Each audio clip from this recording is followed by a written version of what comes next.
youtube.com/talkingdead for a free book and a 30-day trial. Alrighty, so Lisa, you're here for a reason, and there's a few things I just want to chat about with you, sort of general topics around around your expertise, I think, and get your perspective on some stuff. So the first one is Mr. Norman Reedus.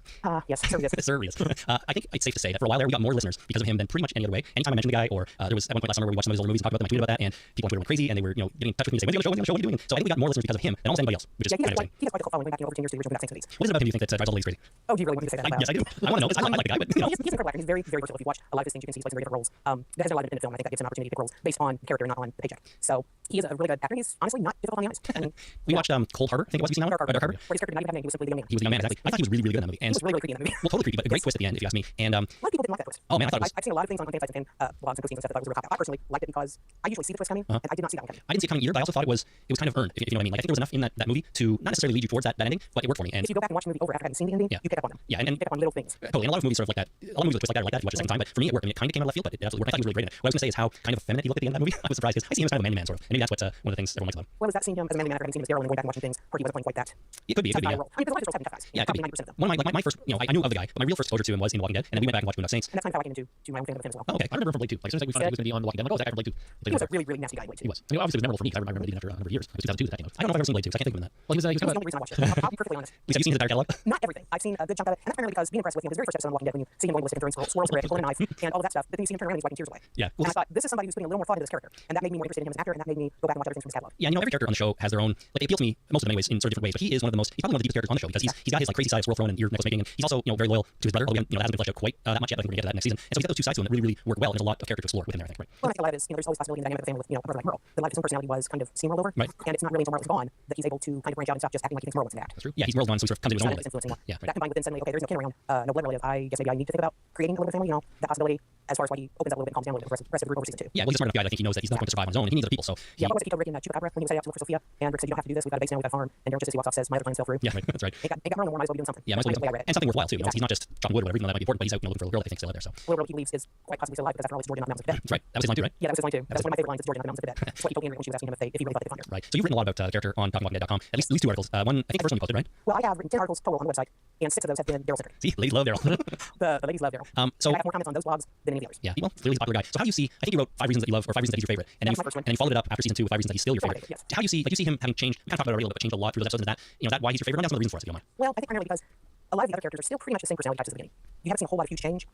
At least I haven't. And in him, you haven't really seen his opening up to people, his talking to people, not just giving dirty looks all the time. He's done more of that. He's not done a lot of it, granted. But he's still pretty much a wild card because he's not in the comic. You still don't know exactly what he's going to do. His reactions are a little more predictable than they used to be. He's calmed down a lot. Yeah, I think he's calmed down a little bit. He's But he almost had to because the writers were going to keep him around long term. And I don't think they intended to originally. I think he and Merle were both supposed to be gone pretty early, but it was a reaction to Reedus from the fan base that kept his character on. yeah, I don't know that for sure, but I would speculate that you're probably right. He was one of these characters that was written in, and I don't really know what the plans were early on in season 1. We had all these distant characters in the comic. We had new ones coming in.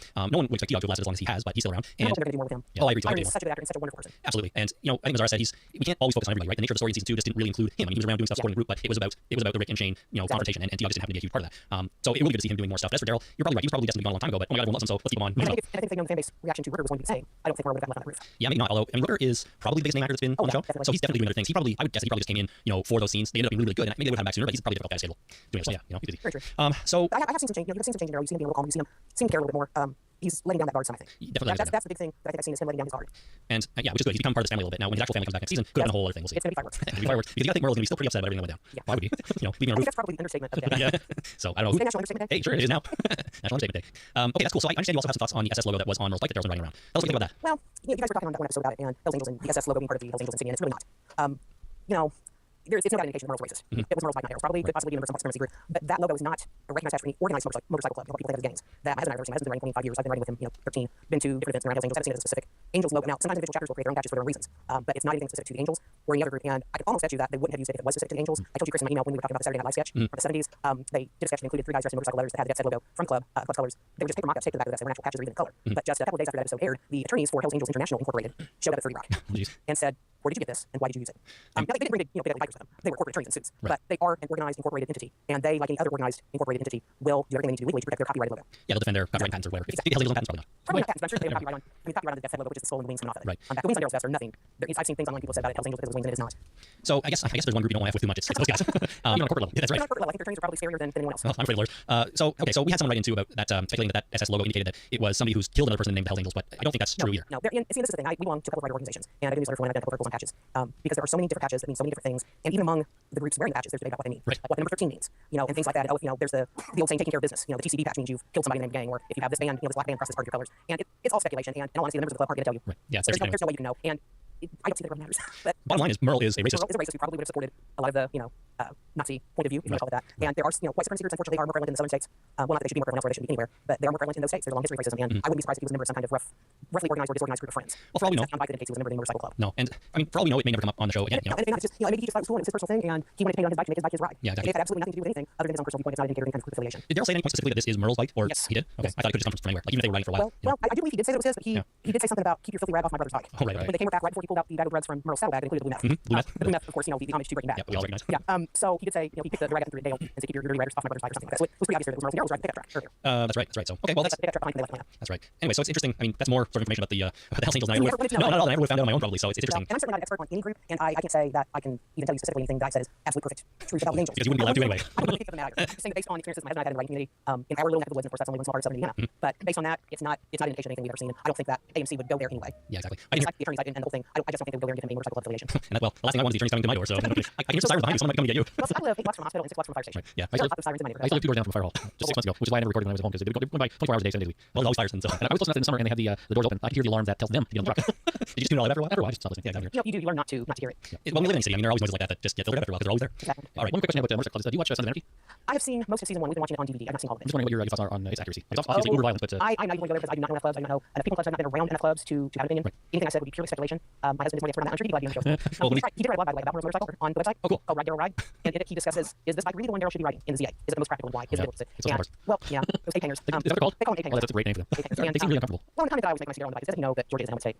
Oh yeah, that's right. In Georgia. I guess when they did walk here, it doesn't really matter. No, you've got bigger things to worry about, I suppose. And police. When I was in Florida a few weeks ago, I was shocked to find out that there was no helmet law there. I was hanging around Florida and there were guys on motorcycles literally at home. What's wrong with these people? Indiana, where we live, is not on the other. Really? Yeah, my husband teaches motorcycle safety courses. Does he wear a helmet when he rides? 98% of the time. Oh, good. Well, I think that's a safe choice. There are times you do just want to feel the air in your hair. If I had hair, I could probably identify with that. It doesn't have much of that. You know, as far as I know, Jason, there's nowhere in Canada where we're from where there's not helmet law. No, like, So it was a really foreign concept to me that you wouldn't have to wear a helmet on a motorcycle. It's like not wearing a seatbelt in a car. That doesn't exist here either. Which I'm not sure if you can still have states where there's no seatbelt law. I think all of them pretty much have seatbelt laws now, although I'm not positive about that. Yeah. My husband does not even say yes. I'm not comfortable in a car if I don't put a seatbelt on. Yeah, part of that. And part of that in the states has to do with the fact that federal highway funding. The federal government will not give states funds to do working repairs on their highways unless they have seatbelt laws enacted. Oh, so might as well. And there are several groups who are fighting right now on both sides of the issue for the same thing regarding helmets. Right, okay. I have a pencil in the car out of the garage because I put my seatbelt on. It's just Yeah, just uncomfortable. Well, everyone should know that here in Ontario, for minors, and that is people under 18, it's even law that you have to wear a helmet on a bicycle. Only for minors? I thought it was for No, it's not for everybody. As an adult, you get to make that choice yourself. But if you're 18 or under 18, I guess, you have to wear a helmet on a bike even here. And I do believe that in the United States, any state that has a helmet law or that does not have a helmet law, there is still a requirement if someone is under 18 they have to wear a helmet on a motorcycle. Okay, because they're not mature enough to make the decision Exactly, for they take that own decision for themselves. Interesting. Yeah, so I've heard people often ask me why is it you don't have to wear a helmet on a motorcycle, but I have to wear a seatbelt in the car. And my quick answer to that is because the people who get seatbelt laws weren't as organized as the people who get helmet laws. So you're regular. Yeah, so that's, and it's we're active with the motorcycle rights organization in our state. Well, We've got a lot more than helmet laws. Yeah, of course. I'm gonna take my motorcycle license test someday because I have very, very little experience riding one. But I'd like to try it. I'd like to get into it a little bit. And I don't know what courses are offered in Canada, but like I said, my husband teaches motorcycle safety course here. Yeah, up here you just have to do a special weekend course to get a special certification of your driver's license that makes it good for motorcycles. Yeah, it's an endorsement. It's kind of similar here. You can actually go and take you can just go and take a test proof you can ride, or you can take a class to pass it. Oh, I need to take a class. But every state is different. I know the state of Tennessee requires you to take the class. You don't have a choice. Right. I have a coworker Every state is different. I have a coworker that got into an accident while taking a motorcycle safety course. He hit by another guy that was in the course as well. Oh, well, at least, That's educational. I'm sure it does because people don't. That's why they're there to learn, right? And so if someone really has a bad experience, you don't know what happened. So how do we get off into this? We are so far away from Daryl and his motorcycle that we just can't imagine. Oh, my husband is just turning left after I'm showing something, Chris, that I think I will email to you. Sure. And it's source for motorcycle rider training. Well, there you go. I'm all for it. I will have him send you that link and I will forward it to you. Sure. Just before we move on, I will admit that I've only ever been on a motorcycle one time in my life, and I wasn't driving it. I was a passenger. You call that riding bitch. Yeah, I know. I was going to admit that, but I figured one of you guys would. Well, if you know me for very long, you'll know what that term came around. It was amazing. I had a really, really fun short ride on the back of a motorcycle one time. It was awesome. So maybe someday I'll learn to drive my very own. There you go. All right, let's move on to a different topic. Sure. Lisa, you wrote way back in November of last year a post on the site about the gender issues, the gender roles in this show. Yes. And it turns out that you were a little bit ahead of the curve here, I think. Because back then, although you might argue this, back then not many people were thinking about the gender issues that this show has a little bit. It kind of came to the forefront in an episode a few weeks ago when Andrea and Lori talking about it in the kitchen of the farm. Yeah. But you wrote about it all the way last fall. And at That's the time, before Andrea actually picked up again and became that freaky sharpshooter. yeah, freaky sharpshooter in a matter of 2 hours. Yeah. Your point at the time though was that none of the women on the show have any balls. No. And some of the men don't either. well, to be fair, I think that's the way your life is. You know? Exactly. Do you think it's changed significantly since season 2 has finished? Well, Andrea's sure going to set. Yeah. Andrea's going to set. And I think that Michonne is going to teach Andrea a thing or two. Well, Michonne is more manly than most of the dudes on the show in some ways. This is true. But Go ahead. I was just going to say, so we have Andrea who's stepped up a little bit. She's learned to shoot a gun. She clearly doesn't want to be doing dishes and laundry and stuff like that. But Lori's really the other side of this coin. I think that's what the show is getting at here. Now, Exactly. I'm not sure what the point is, though, of having this kind of theme in a show like this. Well, Kirkman said from the beginning it's about survivors, not the zombies. Right. The zombies are the landscape. I guess it's about how survivors react to those zombies and how they fall into certain roles. Yeah. And part of rebuilding, any society is going to be defining the roles and the jobs for everybody, and not just men versus women or anything. But everyone, we're going to have to learn to do things. We're going to have to learn where we fit in. And I think that this is a perfect example of what one of those arguments might be between women and men. This is an argument women have been having for decades. Yeah, it certainly isn't just a Walking Dead No, topic of discussion. if you go back to the 60s and 70s with the second wave feminism, I won't go into history. That everyone's eyes will play but you get into that where there were women who worked outside the home, who didn't marry just to say single only career women, and some women who were married work outside the home were career women as well, versus the stay-at-home moms. And both sides, in a lot of cases, did more attacking each other than anything else, which really hurt the movement. And what feminism, this goes all the way back to the St. Paul's Convention in the 1840s. What it's really about the women's rights movement is that women have the right to make their own decisions, not treated like property. Plain and simple. If you believe those two things, you're a feminist whether you want to say you are or not. I find it hard to believe that anyone wouldn't believe those two things. That, in my opinion, that's basically what it all comes down to. Women make their own choices. Women have control of their own lives. And in this situation between Andrea and Lori, Lori is basically, from her point of view, the stay-at-home mom telling Andrea, the career woman, she's made her own choice. Right. That she doesn't have any right to do that. Andrea, I don't think it's telling Lori you need to put down the knife and the carrots and start learning to shoot a gun. She's obviously taking umbrage with what Lori said to her about what she's doing. But that's basically it. It's that infighting between the two sides of what a woman's place should be. And I am a career woman. I'm not a stay-at-home mom. I kind of desire to be a stay-at-home mom. But in the event of a zombie apocalypse, knowing how lousy a shot I am and how much everybody's strength I don't have, I will have no problem cooking meals and washing laundry while men go out and build waters. Well, I mean, I was going to say, I mean, play devil's advocate for a minute. Does it not make sense to kind of divide the labor in this way to a certain extent? I mean, every case is different, but Everyone should play to their own strength. Exactly. Whether you're leading the group of survivors in the zombie apocalypse or you're leading a project team work, you have to give people the jobs that are where their strong suits lie. so if you're not strong enough to lift and fire a gun, but you're strong enough to cut carrots, so be it. Exactly. And if I'm better at cutting carrots, I'm okay with that. There you go. And if I'm a better shot than you are, why should I waste my time doing laundry while you're out there shooting the missiles? Absolutely. And I'm doing a lot of that. Speaking of things I've never done, shooting guns is one of those things too. Well, I've done that quite a bit. So. All right, well, for a second zombie apocalypse together. I'm not a good shot though. But I know what my job's going to be. Cutting carrots, running away and hiding. Oh, yeah. Oh, wait, that was going to be my job. Oh, wait a minute. Yeah, my job would be running away and getting caught very quickly because I have bad knees. Oh, you're screwed. I'm totally hooping when it comes to zombie Climb a apocalypse. tree. Climb a tree. You don't laugh for so long. Free. I will never do that. My I'm free for the show. See, we all need Daryl. We all need Daryl. I'll be equally screwed not because of my knees, but because I got two little kids that got car along somehow. You can't survive with two little kids. Sure you can. It would be difficult. I think it would be pretty. And I want to watch them a little bit closer than people are watching Carl. Just let them out of the house. You know, that would be a good thing at prison though. Carl would be locked in. That's true. I guess, but you You can don't also. want to rock for zombies in the swamp anymore. No, you're right. You're locked inside the fence. I guess you can still wander around the yard though. You can throw rocks at the fence line. I suppose. I don't know.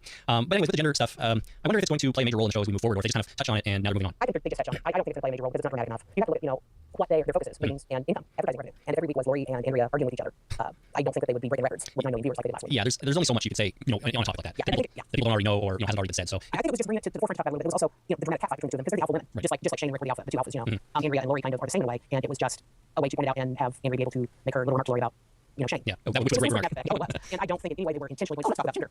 I think that it just happens to play into that for some viewers like me. Other people wouldn't have even thought twice about it, particularly male viewers. Yeah, well, when we brought it up on the show here too, I mean, we had a listener write a call in, I remember, and he just said, it's you might be surprised by sort of the way it played on the show, but this is kind of the way it is in the South. And I don't know if that's much of an argument or not, but I'm not really in the South. I'm in the Midwest, so I'm not sure I didn't grow up in that. I can't speak to that. yeah, I know lots of women from the South though, who have PhDs and are career women, who grew up in Georgia and Alabama. So it may be more prevalent there, but it's certainly not all the women in the South are sitting at home making biscuits. no, obviously not. I don't know if it's as much of an influence as some people might think. I mean, obviously there are stereotypes and so on, but you're absolutely right. It may be slightly more prevalent. I don't know if it plays into everyday society as much as people might believe. I think it probably might be more prevalent in rural areas, and there are more of those in the South than in the West than on the East Coast. Right, yeah, Or on the West Coast. So that may be part of it because so much of the South is rural. But I can't speak to it specifically not having been raised in the South. I wouldn't even describe. Almost everywhere in Canada is rural, so we know the differences are like. Oh, yeah. And everything ice, right? No. Don't you all live in igloos? In Igloo, so my igloo just melted from the I don't know, Fahrenheit, but the 25 degree weather we had last week in March, which was crazy. That's pretty crazy. Yeah, I have a friend in Toronto who says everyone thinks I live in an igloo. Yeah, that's not It's true. aggravating. A lot of our listeners, well, I've had more than one listener tell me that we really sound Canadian, which I wouldn't have guessed had I been asked. I don't think you sound Canadian, eh? I'm not entirely sure what Canadian sounds like, but that probably means I sound Canadian. Maybe. I don't think so. You don't apologize that much. That's true. I guess, yeah. That's one of those things. Good people on the street. You are very polite. Well, we try. Who knows? Anyways, whether we're Canadian or not, I think we're going to move on to this next segment, which is a familiar one. Here we go. Holy crap. Did you see that?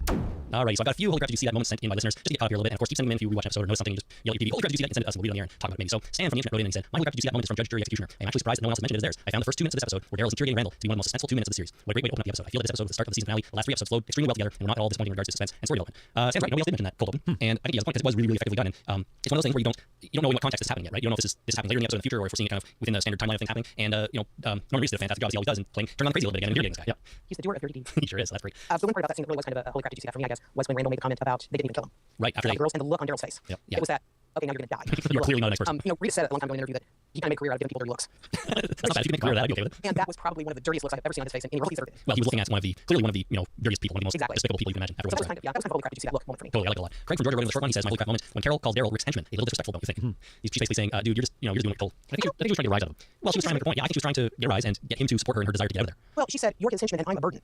I think what she was doing was trying to tell Daryl this is how she thinks Rick sees them. That Daryl is just, his henchman, the one who's going to do what he tells him to do, the dirty work that Rick can't do. Yeah, that's true. Maybe And that she's just a burden and she's not any, she's worthless in the group and why the hell do we get out here if that's all he thinks of us? it's hard to believe. For me, it's hard to believe that although Daryl's a very capable guy, it's hard for me to believe that separating from the group as just 2 people is the right thing to do, though. Oh, I agree. Carol's very upset about the fact that Rick had not told them that everyone was infected. Yeah. And when people are upset and ticked off, they don't always think rationally. No, And almost never. yeah, and look at the stressful situation they just come out of. None of them were thinking rationally. I sort of feel like the everyone's reaction to Rick's revelation that they're all infected. I feel like it was a little bit out of proportion. Like Thank you. he, yes, he didn't tell them something, but it wasn't something that everyone needed to know. They just think they wanted to know. But I'm not sure if they really did. There was enough shit going on that they didn't need to worry about one more thing. I agree because that's been a big thing that I've seen online and fan groups and things like that. Is everyone's, well, he should have told them. And what difference would it have made? One. Except for, if somebody had died next to them, they might put them down before they could get up and kill them. Yeah, it could be a safety issue, right? Yeah, it could be a safety issue. If Beth had died in that bed when she was going to kill herself, then suddenly they would have had zombie in the house and not been prepared for it. We're not prepared for it. So yeah, in that regard, it is important.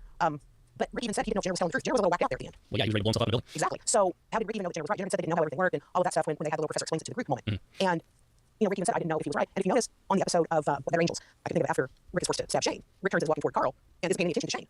You think he would have been? If he really believed that Jared was right, he would have been watching Shane. Or he would have already put a bullet in his head. One or the other. So I don't think Rick was as culpable in that as the rest of the characters wanted to make him out to be. But again, that's just my opinion. Yeah, and the rest of the characters are understandably upset, but they need to be upset, obviously, and it's realistic that they would be, but it's also completely within their own possibility. As you said, Rick didn't know for sure, and I guess he felt that you didn't need to pile on more on these poor people. You had enough to deal with here. So To deal with to worry about how many people would have just killed themselves. Exactly. At that point, That might have shot themselves through the head and said, I don't want that to happen to me. And he's trying to preserve the group and keep everyone alive. yeah, so they can shoot each other dead later on. Exactly. Yeah. But it's more appropriate. Exactly. So Stuart, we got one more. Stuart from Northern Ireland, which is exciting. I don't know if this might be the first Irish email we've received. I don't know. It's hard to keep track. He says, my moment from episode 13, Side of the Dying Fire, was Laurie's reaction to Rick telling her about killing Shane. The event was a long time coming, and the way Rick told it made him come off as a good guy. Laurie doesn't react in the way I was expecting at all. In my mind, I think she would have been happier with Shane coming back rather than Rick, and I will be interested to see how this plays out or plays into the complicated relationship the two have. I personally thought Lori's been all over the place, to be honest, this character, and I think we should probably do a whole podcast talking about her character, her motivations, and what the hell she's doing. But her reaction to Rick, in my opinion, I kind of agree with Stuart. It was a little overdone. I mean, she seems to have completely forgotten that she's kind of the one that said you got to do something about this. And She maybe certainly feels emotion. she certainly did, and she on both sides of this argument, I think. And she could have, she needs to realize, or Rick could have said a little more upfront that he threatened me and I was protecting myself. Sure, Rick didn't necessarily come out and say that in so many words, but Lori needs to understand what was going on here, and it's not that unclear to me. And I don't see why she would be so repulsed by Rick at the revealing of this info. I need to probably go back and watch that scene again before I say much. So you want to wait? No. Yeah, we can.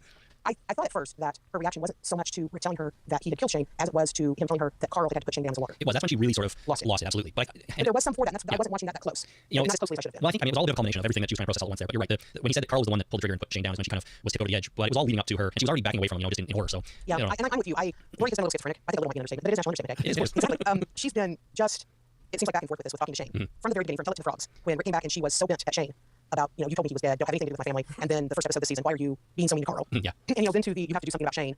To, well, Shane, I'm really sorry. I don't know if this baby is yours or not. What in the world was she thinking? I mean, what is going to set off someone who's already halfway psychotic and stalkerish about you? Yeah, and that this baby might be yours. And in my opinion, Shane was already a little bit on the way to recovery and starting to deal with it, and then she just hammered right back in. And she probably, one of those just wasn't thinking, I want to make Shane feel better. Yeah. And a lot of times, that just gets you in trouble. You sure just let it go. Let sleeping dogs lie. I think everything would have been okay. Maybe everyone was still being alive now. That wonderful, awesome scene of Shane's walker. That's true. I mean, sometimes you gotta have stuff like this just for dramatic license. Yeah. When Rick did stab Shane, I literally screamed at the TV, Carl's supposed to kill him. Yeah. My husband laughed quite a bit. There you go. I've been ruined by comics. At least Carl got his shot in. He did. So, I feel better. all right. Before we move on, Lisa, I understand you have a holy crap moment. A holy crap juicy moment for us. Well, it's not actually from The Walking Dead, it is one of your related. Of course it is. Yes. Now, Chris, I know you've not seen it. Jason, have you seen the second Boondock Saints movie? No, I have not. You know what? If we do a second actor spotlight on Reese, that will be on the list for sure. I can give you some others. Okay, sure. There is a scene in Boondock Saints 2 where the brothers are getting ready to leave Ireland, come back to the US, and they dig up their guns and they shave off their beards and they cut their hair and all of this, and there's a shower scene in here. Oh, ooh. And my holy crap, did you see that moment? Is, holy crap, did you see that Daryl's ass? Very nice. That was my holy crap moment from this week when we watched that. And my husband did not find it amusing. Well, ladies, if you want to see Norman's ass, go watch Boondock Saints 2. Oh, and that's just what everyone remembers me for in this podcast. Oh no, that's all right. I'm sure.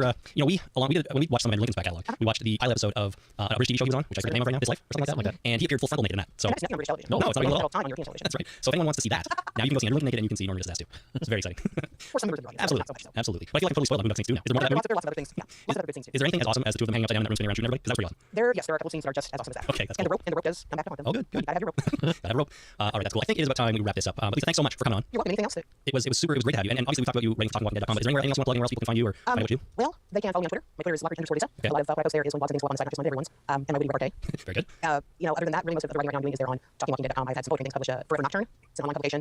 Their March 17th edition. I had a poem published. But other than that, pretty much the website is my life right now. In addition to the blogs, we have some poetry on the site, zombie poetry. Wow. Yes. That's always good. I saw limericks, I think, right? Yes, we have some cool limericks that I wrote. And a couple that Ian wrote as well. And character bios for all of the main characters. I'm still working on finishing those for him. Okay. A little bit about characters and a little bit about the actors that play them as well. Uh-huh. Have some neat original fan art.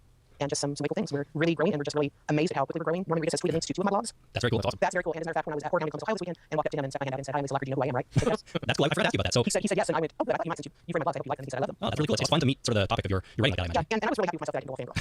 That's what you come here to do. Yes, I can go fangirl. And I have to admit, I was a fan of the actor prior to this weekend, but I am truly a fan of the individual now. He is one of the most genuine, most polite, sweetest people to his fans that I've ever seen. I've seen people who are not nearly as famous as he is be much, just be horrible to fans. And he is, every single person that came in front of him had his undivided attention for the time they were there. I talked to several fans, none of them felt rushed, even though at one point he had a line that was all the way down the hallway through the entire hotel, out the front going around the side of the building. Wow. I suspect there were people who waited 4 to 5 hours. Wow. And a friend of mine was shaking so bad, she was so nervous, and when they were having a picture taken, he had his arm around her back and he rubbed her back and whispered, "It's okay." Oh, that's a nice guy. He is just a genuinely nice guy, and we were supposed to sit down and do an interview for the blog this weekend, but time to document that, so we made other plans, and we're going to do that back now. So Well, that's very this is cool. my announcement that will be on the site as soon as he has time. Okay, that's awesome. I look forward to reading that. He is coming to a big convention here in Toronto in the summer, so I'm going to be at that, and maybe I can get a few minutes with him there too. That'd be cool. It's good to know that he's such a friendly guy. He is very friendly, and he is extremely interactive with fans. Cool. He is always tweeting, and I think part of that goes back to the Boondock Saints. For a number of years, he and Sean Patrick Flannery and David Rocco did the pop culture convention tours, and he has a lot of experience with this. And he just really takes it. He's just laid back and so soft-spoken, nothing at all like any character he's like. It's like night and day between him and Daryl for sure. Well, that's a testament to his ability as an actor, I guess. Exactly, and it was just an awesome experience. And there was not a single fan I talked to, and I talked to a great number of them, that was not just blown away at how great he was when they met him. Cool. Well, I really look forward to reading the interview when you get that done. And obviously, check out the rest of the site. yeah, for sure. Everyone is listening. Lynn Mazzara has been to the site, and he says we're like a 10 college class. There you go. That's cool. That's pretty high praise from Mazzara. You can start a Walking Dead 101 course every week. Well, because we try to really analyze characters. If you read some of my things and some of the other things that are up, we branch out away from just, oh, this is what they did and this is what I think about it. Can I read your Daryl limerick? Oh, sure, go ahead. Do you like it? Yeah, I great. assume you do if you want to read it. I pulled it up while we were talking about it. It goes, there once was a badass named Daryl. Disgusted, most found him quite feral. But he rocks a crossbow, and it just goes to show you'll get to love. You'll get to love if you save folks in peril. The screen went to the screensaver right in the middle of that. But very good. Very good limerick. And there's one about Buster. Oh, Buster the Zombie. Buster the Zombie. There's one about Lori. Yeah, I see I that already just around the word Lori. I think you can imagine which one I used. I'm going to go with. And I have others we don't have on the site. All right, I haven't read the Lori one, but people will have to go and check it out for themselves. Absolutely. TalkingWalkingDead.com. That's where you can find all Lisa's stuff. If you And a lot want of other good stuff, too. and a lot of good stuff. If you want to get in touch with us, by all means, call our voicemail line. That is 1-866-483-ZOMB. That's 1-866-483-9662. It's a toll-free call. So give us a call, leave your thoughts, comments, questions, whatever. You can follow us on Twitter at Talking Dead, or of course on our newly 1,000 liked Facebook page at facebook.com/TheTalkingDead. Once again, big thanks to everyone that is participating over there and really driving most of our kind of interaction. It's all on Facebook for the most part. Of course, Thank you guys for always being so cool about letting me post on your Facebook page when I have blogs up. Hey, no problem at all. I appreciate that. I appreciate you letting me come on and talk about the site a little bit and maybe run a little traffic for us. We appreciate it very much. We're doing this volunteer just like you are because we love the show. yep, that's what it's all about. We just love the show and we like to talk about it and we like to do this and hopefully people listen. I think you're doing kind of the same thing. Yeah. Exactly. Cool. You can also email us talkingdeadpodcast@gmail.com if none of those other ways interest you. So thanks for listening, everybody, to Talking Dead. My name is Chris. And my name is Jason. And Lisa was here too. Thanks for Yes, my name is Lisa. Bye.